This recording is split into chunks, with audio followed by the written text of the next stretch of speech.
சபாநாயகர் அப்பாவு நடுநிலையோடு செயல்படவில்லை என தமிழக எதிர்க்கட்சித் தலைவர் எடப்பாடி பழனிசாமி குற்றம் சாட்டியுள்ளார்.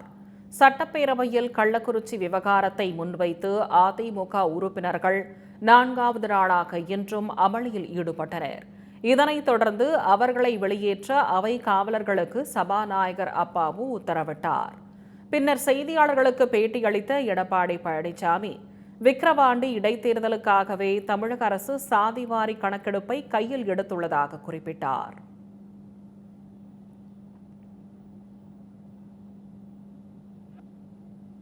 சபாநாயகர் நடுநிலையோட நடக்கல, அவர் அரசியல் பேச முற்பட்டுட்டார்.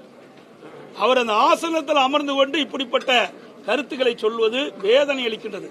ஒரு சட்டப்பேரவை தலைவர் அந்த ஆசனத்தில் அமர்ந்து கொண்டால் நடுநிலையோடு செயல்பட வேண்டும். அதிமுக அரசு இருக்கின்ற பொழுது ஜாதிவாரி கணக்கெடுப்பு எடுக்கப்படும் என்ற அரசாணை வெளியிடப்பட்டு அதற்கு உண்டான பூர்வாங்க பணிகள் அத்தனையும் தொடர்ந்தது.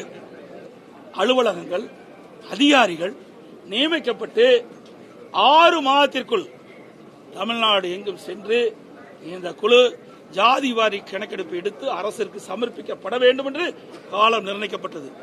பிறகு ஆட்சி மாற்றம் வந்தது. ஆட்சி மாற்றத்திற்கு பிறகு திராவிட முன்னேற்ற கழகம் ஆட்சி வந்து அந்த காலக்கெடுவை நீடிக்கவில்லை, காலாவதி ஆகிவிட்டது. திமுக நடிக்கிறாங்க.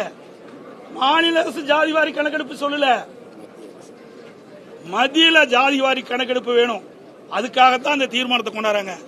மாநில அரசுக்கு முழு அதிகாரம் இருக்கின்றது. ஜாதிவாரி கணக்கெடுப்பு செய்வதற்கு மாநில அரசுக்கு முழு அதிகாரம் இருக்குது.